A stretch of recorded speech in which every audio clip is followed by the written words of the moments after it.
And yeah, they got. You want to say something? Okay. माननीय सभापति जी, पूरे सदन को ये मालूम है कि बाबा साहब डॉक्टर अंबेडकर के देहांत के बाद तो मान्यवर कांशीराम जी ने उनकी इस मूवमेंट को आगे बढ़ाया, अपने जीते जी काफ़ी हद तक उसको आगे बढ़ाया। और उन्होंने ये फैसला लिया कि ये जो बाबा साहब डॉक्टर अंबेडकर की मूवमेंट है, इसको यदि हमें आगे बढ़ाना है तो बहुत कुछ त्याग करना पड़ेगा। तो उन्होंने ये फैसला लिया कि मुझे अपने जीते जी अपने रिश्ते नातों को, घर परिवार को दूर रखना है, कोई गृहस्थी नहीं बनानी है। उन्होंने पूरी ज़िंदगी लगाई। मान्यवर कांशीराम जी ने अपने जीते जी मुझे अपना उत्तराधिकारी घोषित किया। मान्यवर कांशीराम जी के जीवन संघर्ष से प्रेरणा लेकर, बाबा साहब डॉक्टर अंबेडकर के जीवन संघर्ष से प्रेरणा लेकर तो मैंने अपनी पूरी ज़िंदगी इस देश के दबे कुचले लोगों के लिए समर्पित की है। मैंने ये फैसला लिया कि मुझे ना कोई शादी करनी है, ना कोई परिवार बनाना है। मेरा पूरे देश के अंदर जो दबे कुचले लोग हैं वो मेरा अपना परिवार है। ये मेरा बहुत बड़ा परिवार है और जो मुझे आदर से बहन के नाम से सम्मानित करते हैं और हाउस के अंदर भी मेरा नाम कम लेते हैं, ज़्यादातर बहन जी करके मुझे सम्मानित करते हैं। मैं पूरी ज़िंदगी दबे कुचले लोगों के लिए लगाई, एक ध्यान होकर मैं लगी रहती हूँ। लेकिन माननीय सभापति जी, मैं बताना चाहती हूँ कि मान्यवर कांशीराम जी ने जब इस मूवमेंट को शुरू किया, पार्टी बनाई थी, तो उन्होंने ये कहा था कि यदि हमें अपने पैरों पर खड़ा होना है तो एक वोट और एक नोट। यदि आप हमारे दबे कुचले लोग अपनी पार्टी को पैसा देंगे वोट के साथ साथ, तो हमें बड़े बड़े पूंजीपतियों के ऊपर निर्भर नहीं रहना पड़ेगा।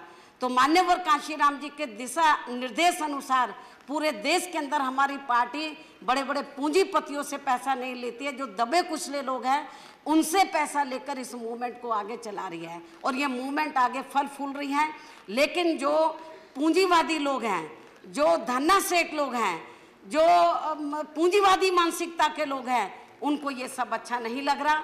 और ख़ास तौर से उत्तर प्रदेश जो आबादी के हिसाब से देश का सबसे बड़ा प्रदेश है, और वहाँ पर जब उत्तर प्रदेश के लोग पार्टी का संगठन वहाँ भी चला रहे, पूरे देश के अंदर वो आर्थिक मदद देते हैं। और जब मेरा माननीय उपसभापति जी, मैं बताना चाहती हूँ, जब मेरा जन्मदिन होता है 15 जनवरी को, तो पूरे देश के अंदर तो बहुजन समाज पार्टी के लोग इसे आर्थिक दिवस के रूप में मनाते हैं। मैंने अपने लोगों को बोला, मुझे सोने चांदी मत दो, गहने मत दो, मुझे कीमती ऑर्नामेंट वो गिफ्ट मत दो, आपको जो भी कुछ देना पार्टी को आर्थिक सहयोग दो। आर्थिक सहयोग दिवस के रूप में मेरा जन्मदिन बनाते हैं। और पूरे देश के अंदर अभी यूपी में चुनाव के लिए कुछ समय बचा है, पूरे उत्तर प्रदेश के अंदर थोड़ा थोड़ा धन इकट्ठा करके वो पार्टी को देते हैं। लेकिन वहाँ पर जो भारतीय जनता पार्टी जो वहाँ पर सत्ता के सपने देख रही है, उनको ये सब अच्छा नहीं लग रहा।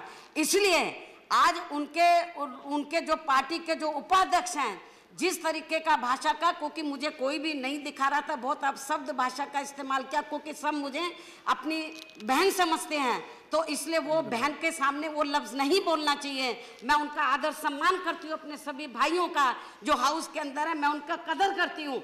तो मैं समझ गई कि वो ऐसी भाषा का इस्तेमाल किया है जो मेरे संज्ञान में नहीं लाना चाहते। लेकिन माननीय उपसभापति जी, मैं कहना चाहती हूँ कि जो भाषा का मेरे ऊपर जो उन्होंने इस्तेमाल किया मेरे खिलाफ, हालांकि नेता सदन ने व्यक्तिगत तौर पर भी और पार्टी के तौर पर भी उसकी निंदा किया है, मैं उनका इसके लिए आभार प्रकट करती हूँ। सभी दलों के नेता ने, प्रतिपक्ष के नेता ने भी, हमारी बहनों ने भी उसको कंडम, मेरी बात सुन लीजिए, कंडम किया है। मैं उन सब की मैं आभार प्रकट करती हूँ। लेकिन माननीय सभापति जी, मेरा यही कहना है कि एक दलित वर्ग की बेटी, तो जो उत्तर प्रदेश की 4 बार मुख्यमंत्री रही है, मैं अकेले राज्यसभा के अंदर यहाँ पर मैं चुनकर नहीं आई हूँ, मैं यहाँ नॉमिनेट होकर नहीं आई हूँ, मैं कई बार लोकसभा की भी मेंबर रही हूँ। मैं लोकसभा में भी रही हूँ, राज्यसभा में भी मैं कई बार इधर इलेक्ट होकर आई हूँ, 4 बार मैं उत्तर प्रदेश की मुख्यमंत्री रही हूँ। और मेरा अब तक का, जब से मैं राजनीति में आई हूँ, सभी दलों के लोग इधर बैठे हैं, नेता लोग, कोई भी ये बता दे आज तक मैंने अपने भाषण में, चाहे विपक्ष के लोग बैठे हैं या सत्ता पक्ष के लोग बैठे हैं, किसी भी, चाहे छोटा नेता बड़ा नेता, मैंने किसी को भी अपशब्द नहीं बोला है। विचारों की लड़ाई होती है, मैं विचारधारा को लेकर तो मैं हमेशा तीखा प्रहार करती हूँ, वो को करना चाहिए हम वीकर सेक्शन के हित में, लेकिन मैंने किसी के भी ना कैरेक्टर के ऊपर, ना मैंने कोई व्यक्तिगत तौर के ऊपर मैंने कभी किसी के ऊपर हमला नहीं बोला, कभी किसी नेता को मैंने अपशब्द भाषा का इस्तेमाल नहीं किया है। पूरा हाउस इस बात से अवगत है, पूरा देश इस बात से अवगत है। मेरे को बहुत से लोग कहते हैं कि बहन जी आपके बारे में ये भाषा बोली है, आपको भी बोलना चाहिए। मैंने बोला नहीं, ये मेरा कैरेक्टर नहीं है। ये जो लोग इस किस्म की भाषा बोल रहे हैं, तो जिन्होंने, आज मैं आपको बताना चाह रही हूँ माननीय उपसभापति जी, बीजेपी के जिस उपाध्यक्ष ने जिस भाषा का इस्तेमाल किया है, तो उन्होंने मुझे नहीं बोला है, उसने अपनी बहन के बारे में बोला है, अपनी बेटी के बारे में बोला है, उसने मुझे नहीं बोला है, क्योंकि पूरा समाज मुझे अपनी बहन समझता है। और मैं बताना चाह रही हूँ, जिसने भी ये बोला है उसने अपनी बेटी के बारे में बोला है, जो लोग मुझे नहीं बता रहे अपनी बहन के बारे में बोला है। और ये जो उसने शब्द का इस्तेमाल किया है, तो पूरा देश मेरे ख्याल बीजेपी को कभी माफ नहीं करेगा, क्योंकि जो, और दलित वर्ग के लोग, ये तो सोचना चाहिए था बीजेपी के उपाध्यक्ष को, एक तरफ गुजरात में आग लगी हुई है, अभी वहां पे मामला ठंडा नहीं हुआ है, दलित वर्ग के लोग कितने दुखी हैं, किस तरीके से उनका उत्पीड़न किया गया गुजरात के अंदर। और इतना नहीं, मुझे तो लग रहा था जब केंद्र में, एक मिनट, जब बीजेपी के नेतृत्व में सरकार बनी थी, जब इस सरकार के एक मंत्री ने कहा था कि दलितों को जानवरों की संज्ञा तक दे दी थी, उनको कुत्तों तक कह दिया था, लेकिन इस सरकार ने उस मंत्री को नहीं हटाया, मंत्री आज तक भी बना हुआ है। तो tomorrow we are having discussion on that. Bharatiya Janata party और उनकी सरकार को ये tomorrow we are discussion on that. एक minute, we are discussing that tomorrow. आगे बढ़ना है, आप लोगों को दलितों का मान सम्मान का ध्यान रखना है। Okay. तो मैं समझती हूँ कि इस किस्म के लोगों के ऊपर आपको लगाम लगानी चाहिए। और बीजेपी के उपाध्यक्ष ने जो इस किस्म की भाषा बोली है, उसने मुझे नहीं बोला है, अपनी बेटी को बोला, अपनी माँ को बोला, अपनी बहन को बोला है। मैं समझती हूँ कि कुमारी जी ठीक है, और इसलिए इस मुद्दे को लेकर पूरे अभी बैठिए, बवाल मचता है। अभी बैठिए, tomorrow we will discuss. Bharatiya Janata party जिम्मेदार Tomorrow Dalit issue we are discussing. कि जैसा अभी कि ठीक है, हाउस के सभी मान्य नेताओं ने ये कहा है कि निंदा प्रस्ताव उसको, मेरे ख्याल उसको एक्सेप्ट करना चाहिए। everybody has condemned. और मेरे ख्याल ये ठीक नहीं है। और आज उन्होंने मुझे बोला है, हमारी और बहन बेटियां हैं, उनके बारे में बोलेंगे। दलित का सवाल नहीं है।